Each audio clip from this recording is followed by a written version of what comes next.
Hello student, this is Ron Chaudhary and you are watching RAPS classes, the only channel for the physics. Now today topic is capacitor. So we know very well some devices requires more power to start them.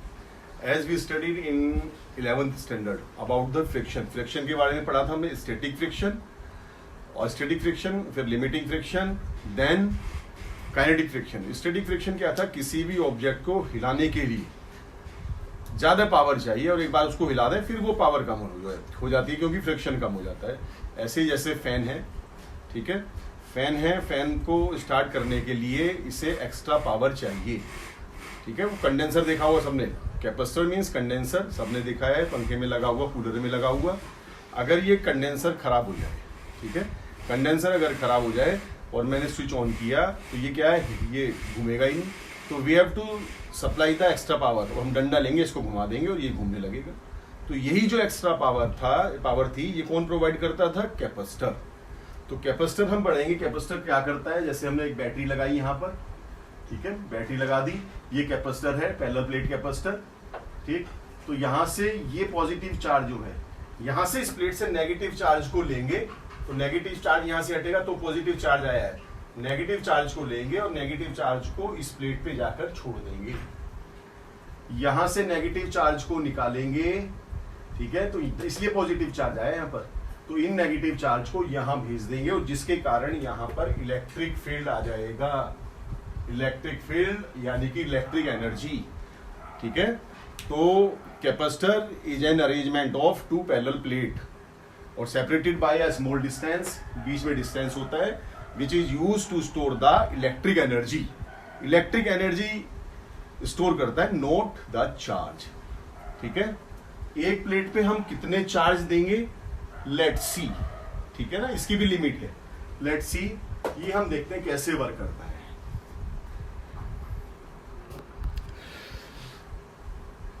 Yes, तो एक plate पे बच्चों कितने charge देने वाले हैं? जैसे camera होता है, मोबाइल का कैमरा है, जो फ्लैश जैसे मारते हैं तो वो एक्स्ट्रा पावर है, तो उसके अंदर भी क्या है? कैपेसिटर यानी कि कंडेंसर, ठीक है ना.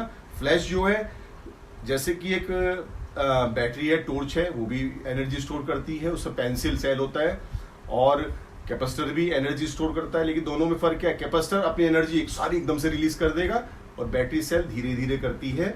और यही प्रोसेस आज हम देखने जा रहे हैं. पहले हम सबसे पहले वी नो दैट कि how much charge is given to a body. ये देखिए कैपेसिटर.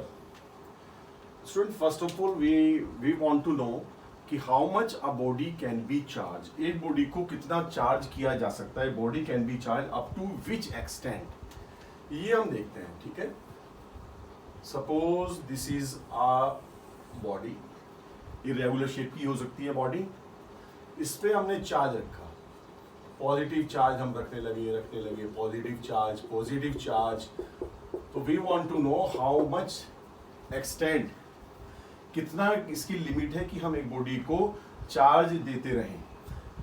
बच्चों देखो, एक बात तो क्लियर है, जब हम बॉडी को चार्ज देंगे तो दो चीजें बढ़नी हैं. कौन सी? एक तो है इलेक्ट्रिक फील्ड. देखो, electric field is K Q upon R square. Charge बढ़ेगा तो इलेक्ट्रिक फील्ड बढ़ेगा, क्लियर है. दूसरा है पोटेंशियल, के Q अपॉन आर, ठीक है. तो चार्ज हम देंगे तो पोटेंशियल बढ़ेगा, चार्ज हम देंगे तो पोटेंशियल बढ़ेगा. तो यानी कि चार्ज डायरेक्टली प्रोपोर्शनल है पोटेंशियल की, क्लियर है. अब यहां पर इलेक्ट्रिक फील्ड भी हो जाएगा. इलेक्ट्रिक फील्ड आ गया, इलेक्ट्रिक फील्ड आ गया, इलेक्ट्रिक फील्ड आ गया. तो क्वेश्चन हमारा है, याद रखना कि how much a body can be charge, कितना चार्ज, कब तक हम उसको चार्ज दे सकते हैं, ये देखना है. और हमें समझ में आ जाएगा कैपेसिटर, ठीक है ना. क्योंकि कैपेसिटर हमने क्या पढ़ा है? कैपेसिटर हमने पढ़ा है कि कैपेसिटर क्या करता है? Capacitor store the electric energy, है ना. जो एक्स्ट्रा एनर्जी है कैपेसिटर के पास वो ये स्टोर करता है. तो क्वेश्चन अभी हम पहले से ये स्टार्ट करते हैं अपना टॉपिक.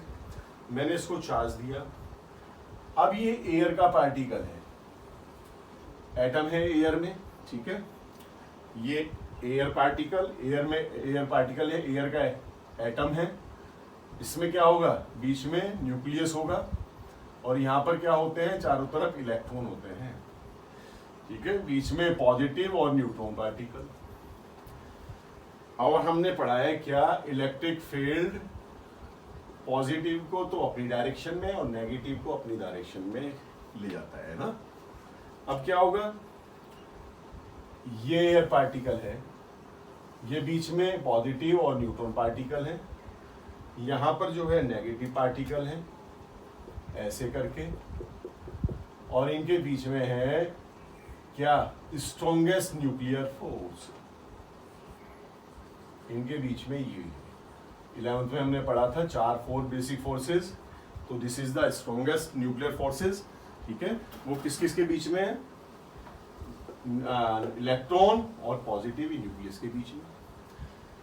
तो ये फील्ड, ये सपोज मान लिया ये वाला जो फोर्स है ये है 100 जूल। बेटा बड़े ध्यान से समझना इस टॉपिक को, बिल्कुल क्लियर हो जाएगा कैपेसिटर में एनर्जी कैसे स्टोर करते हैं, कैपेसिटर क्या है, ठीक है, ये हमने किया।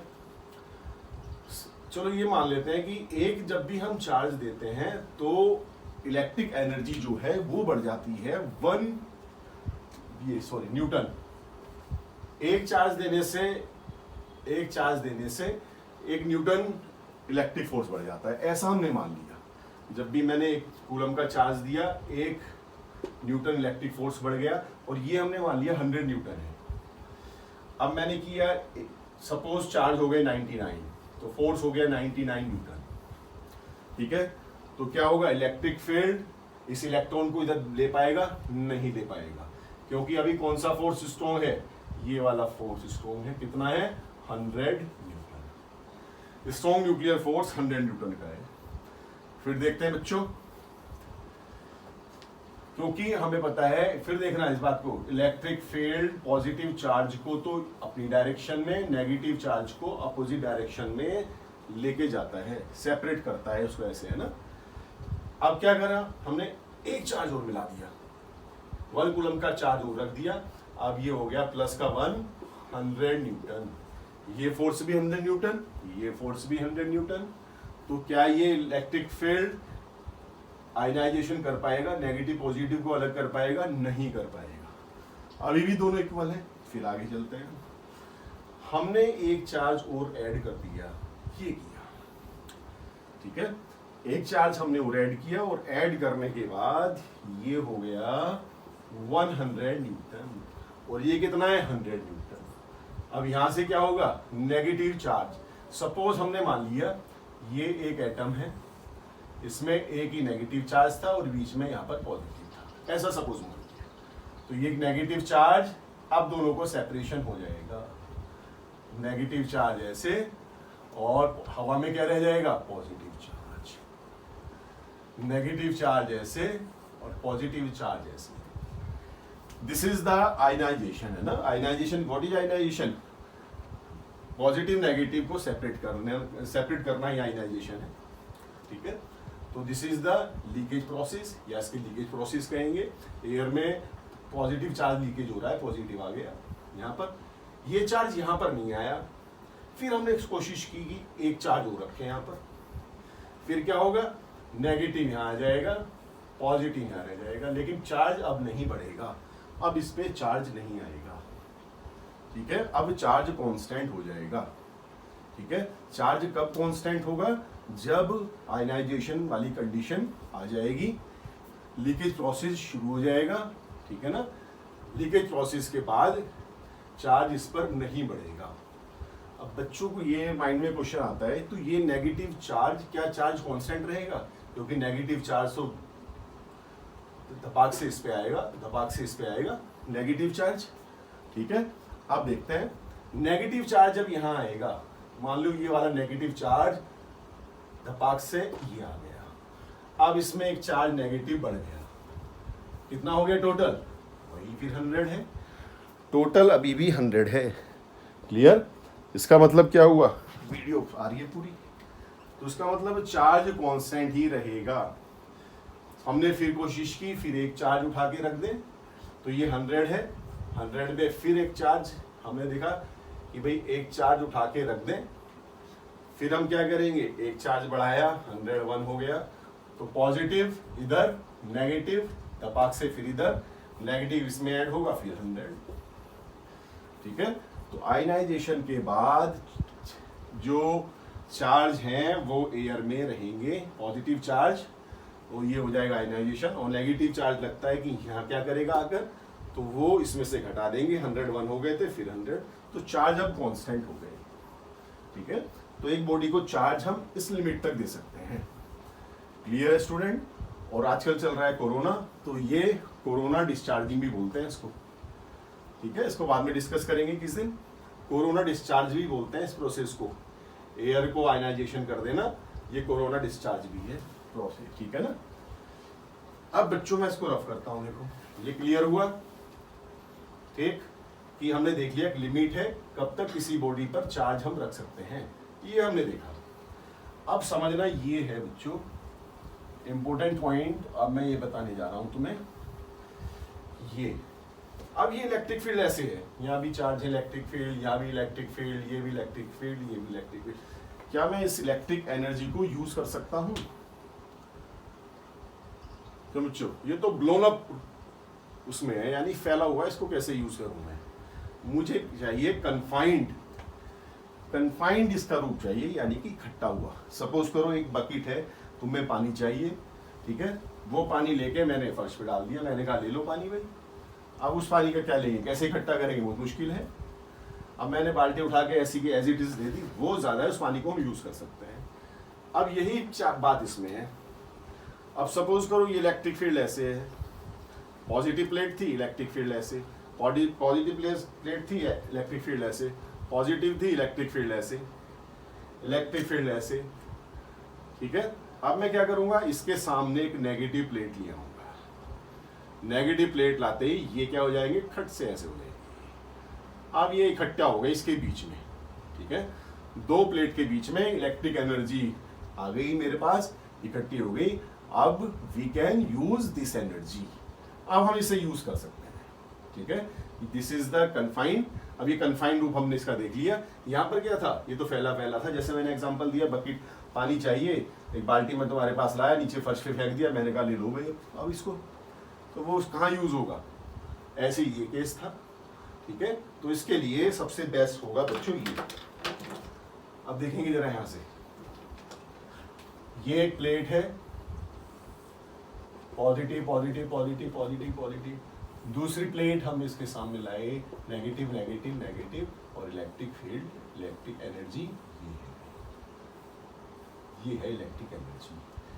ठीक है, तो इस एनर्जी को, दिस इज द कैपेसिटर, ये कैपेसिटर है।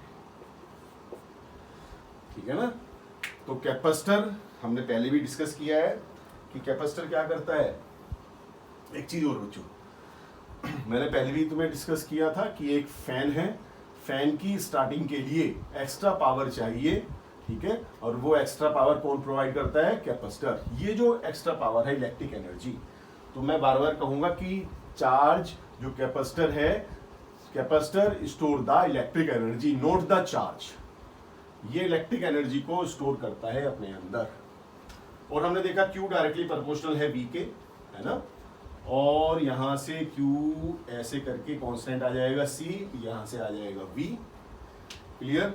और ये क्या आएगा, ये आ जाएगा C इज इक्वल टू क्या बच्चों, C हमने यहां रखा Q upon where C is the capacitance, ये कैपेसिटेंस हो गई। ठीक है, कैपेसिटेंस क्या, what is the capacitance, the capacity to store the electric energy between the two parallel plate capacitor. ठीक है, ये कैपेसिटर है, और कैपेसिटर में हम क्या करेंगे, यहां से इसको अंदर डाल देंगे, ऐसे ही बन गया सिलेंड्रिकल कैपेसिटर। और ये इलेक्ट्रिक एनर्जी, बीच में एक मीडियम होता है, इंसुलेशन करेंगे, इंसुलेटेड मीडियम डालेंगे बीच में, वो बाद में बढ़ेंगे कि बीच में क्या है। यहाँ पर एक इंसुलेटिंग मीडियम हम डालेंगे, है ना, वो स्टडी भी बाद में करेंगे। तो हमारे पास कैपेसिटेंस का फॉर्मूला आ गया। कैपेसिटेंस से फिर समझेंगे the capacity to store the electric energy जिसकी कैपेसिटेंस ज्यादा वो ज्यादा अच्छा कैपेसिटर है ना, जो ज्यादा एनर्जी स्टोर कर लेगा अपनी तरफ, हम उसे अच्छा उस एनर्जी को अच्छे से यूज कर सकते हैं। क्लियर। और बैटरी और कैपेसिटर में यही फर्क है। बैटरी भी, पहला काम, बैटरी भी एनर्जी स्टोर करती है और कैपेसिटर भी एनर्जी स्टोर करता है, लेकिन बैटरी एनर्जी धीरे धीरे लूज करता है और कैपेसिटर स्टार्ट कोई भी चीज की फटाक से एनर्जी दे देगा। कैमरा है, कैमरे का फ्लैश हमने मारा तो फ्लैश में क्या होता है, कैपेसिटर पूरी एनर्जी दे देता है, एक्स्ट्रा एनर्जी, है ना।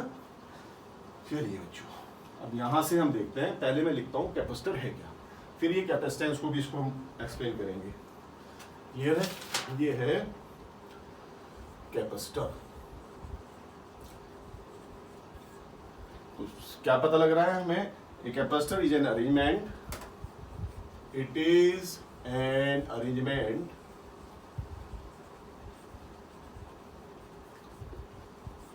क्या कैसी ये है, of two conductor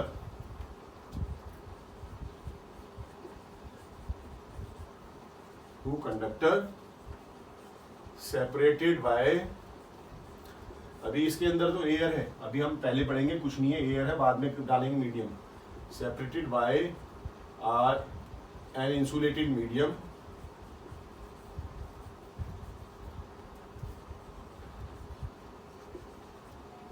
ठीक है। और किस लिए यूज किए किस लिए यूज करते हैं, विच is use insulating medium and which is used to store electric energy, ठीक है ना, इलेक्ट्रिक एनर्जी को स्टोर करता है। तो capacitor is an arrangement of two conductor separated by an insulating medium which is use to store electric energy. दो plate है, positive negative, बीच का सेपरेशन है और इसमें एक इंसुलेटर हम डालेंगे, ठीक है। ये हमने देखा। अब बच्चों देखते हैं इसका सिंबल, अभी हम इसकी बात करेंगे, इंपोर्टेंट पॉइंट है कैपेसिटेंस। पिक्टोरियल सिंबल लेते हैं, ये है कैपेसिटर का सिंबल। फिक्स्ड कैपेसिटेंस अगर ऐसे है तो उसकी कैपेसिटेंस फिक्स्ड है।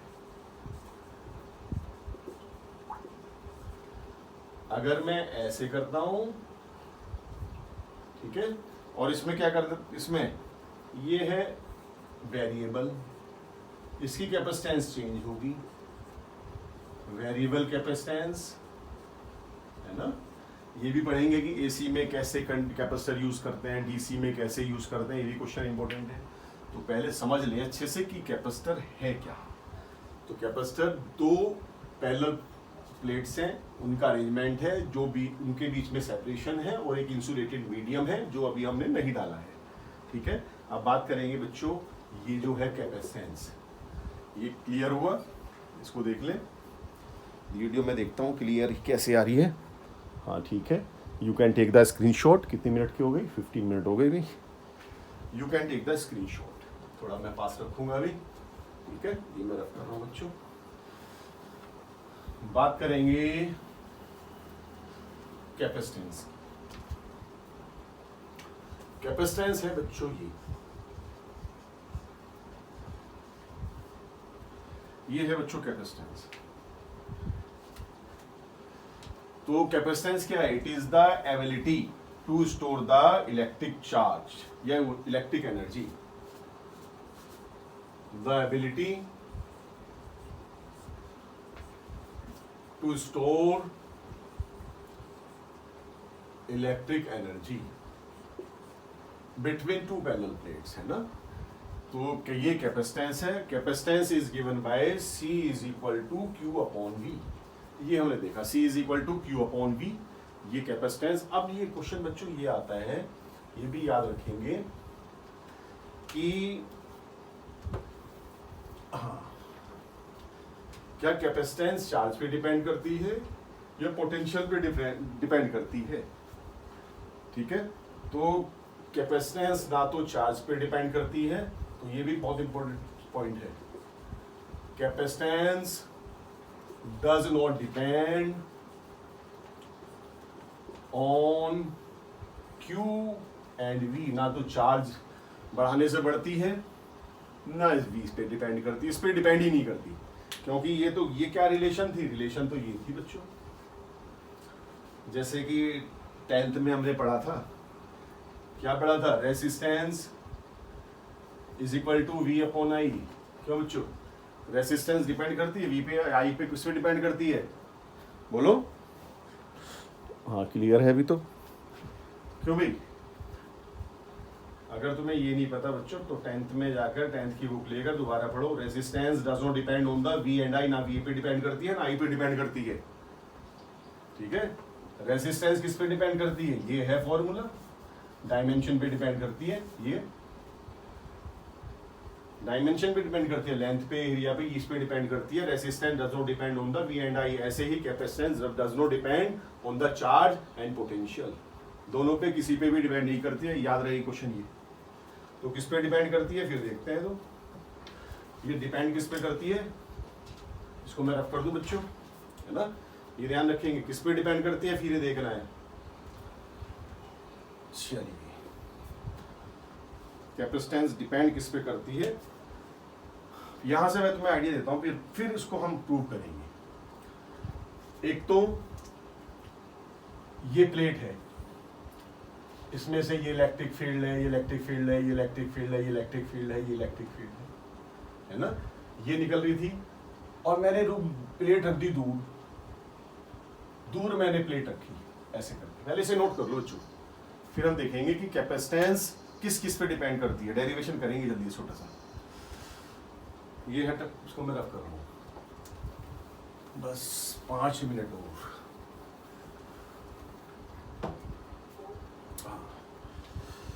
देखो ये है, ये प्लेट थी जो मैंने सिंगल प्लेट ली थी, उसमें से electric field, electric field, electric field, ये आ रहा है इलेक्ट्रिक फील्ड। अब देखना जरा, फील करना इस बात को, मैंने एक दूर प्लेट रख दी, अब मुझे क्या पता भाई इसमें से इलेक्ट्रिक फील्ड ये यहाँ से जाएगा, ये यहाँ से जाएगा, ये इसमें से आ भी रहा है, नहीं आ रहा, नहीं आ रहा, ये आ रहा है, ये तो आ रहा है। एक तो सबसे पहले डिस्टेंस दो प्लेट के बीच में कम से कम होना चाहिए। ये मैंने प्लेट उठा के अब यहाँ रख दी, अब मुझे पता है ये इलेक्ट्रिक फील्ड सारा इसके क्लोज हो गया बिल्कुल। ये एक तो डी, डिस्टेंस कम होना चाहिए प्लेट्स के बीच में, इस पे डिपेंड करेगी।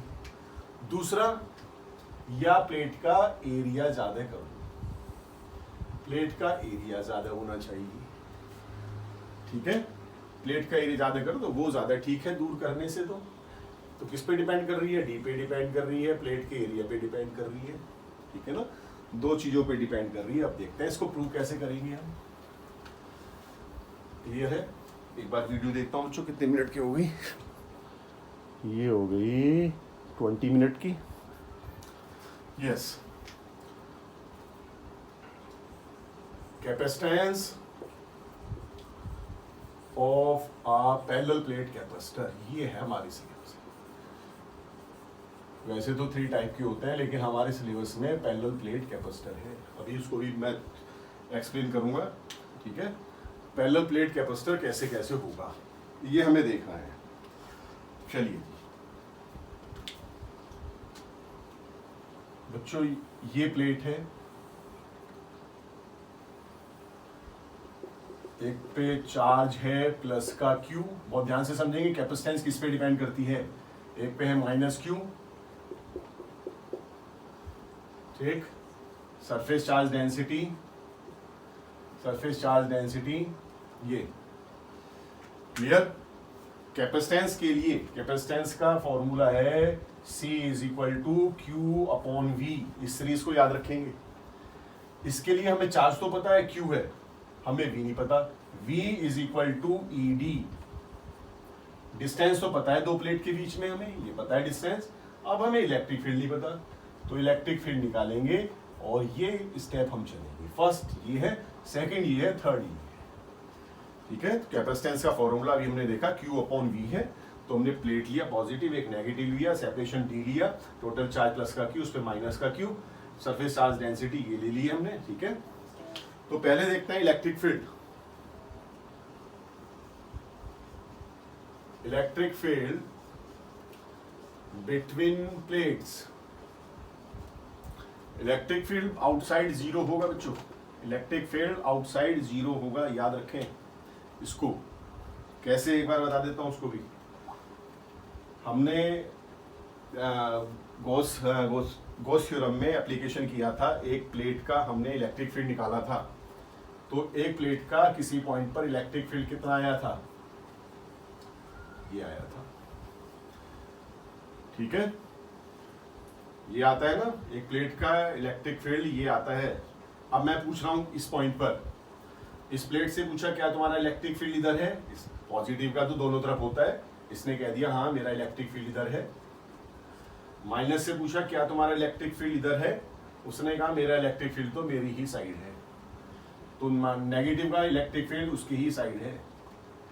तो नेट इलेक्ट्रिक फील्ड कितना हो गया, E net is equal to sigma 2/एप्सिलॉन। अपोजिट डायरेक्शन में है तो माइनस करना पड़ेगा, एक प्लेट का होता है इतना, तो आंसर 0।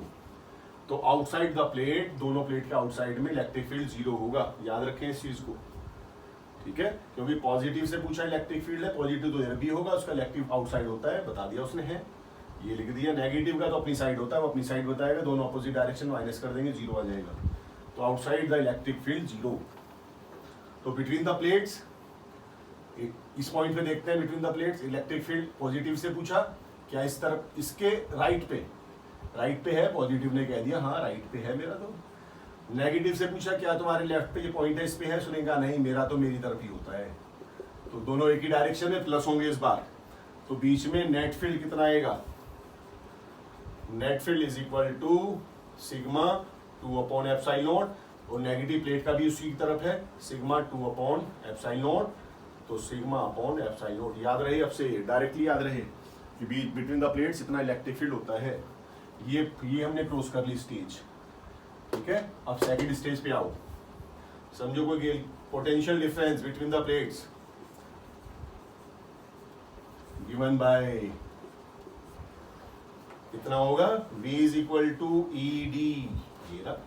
ये E उठा के यहाँ रखो बच्चों। एक चीज और, सरफेस चार्ज डेंसिटी दे रखी है, surface charge density charge upon area, ये जरूर याद रखें यहाँ पर, ये जरूर याद रखें, चार्ज अपॉन एरिया, ये वाली वैल्यू है ना, ये यहां से याद रखेंगे। ये E की वैल्यू मैं पुट कर रहा हूं यहाँ पर, V is equal to Q epsilon AD, ये आ गया। अब ये भी हमने क्रॉस कर दी, देखा बच्चों यहाँ पर नीचे आ रही है वीडियो, हाँ बस अब तो राइट में आ जाएगा आंसर। अब देखते हैं ये वाला, तो कैपेसिटेंस इज गिवन बाय, तो therefore capacitance is given by C is equal to Q/V, value put करेंगे बस, ये वाली वैल्यू यहां रखेंगे। तो C this implies that Q ऊपर रखा, V की वैल्यू QD नीचे आएगी और एप्सिलॉन A ऊपर चला जाएगा, ठीक है ना। तो ये ऊपर चला जाएगा, एप्सिलॉन A ऊपर चला गया, Q से Q काट भी दिया ये, ठीक है ना। ये वाली वैल्यू में नीचे उठा के रखूंगी, QD नीचे आएगा और एप्सिलॉन ऊपर चला जाएगा, ये कट गया। तो finally we get C is equal to epsilon A upon D। ये है बच्चों capacitance of a parallel plate capacitor. अभी हमने बात की थी, देखो एरिया ऑफ प्लेट जितनी चौड़ी हो उतना ज्यादा अच्छा है, क्योंकि इलेक्ट्रिक फील्ड इधर उधर फैल रहा था, वो जो हमने बाहर पहले देखा था, कन्फाइन हमें करना था, कन्फाइन कर लिया चौड़ी चौड़ी प्लेट लेकर। डी डिस्टेंस कम से कम होना चाहिए, है ना, कम डिस्टेंस होना चाहिए। ये क्या है, परमिटिविटी। बीच में मीडियम कैसा है उसके भी डायरेक्टली प्रोपोर्शनल है, ये बात करेंगे नेक्स्ट लेक्चर में, ठीक है। ओके बच्चे, थैंक यू।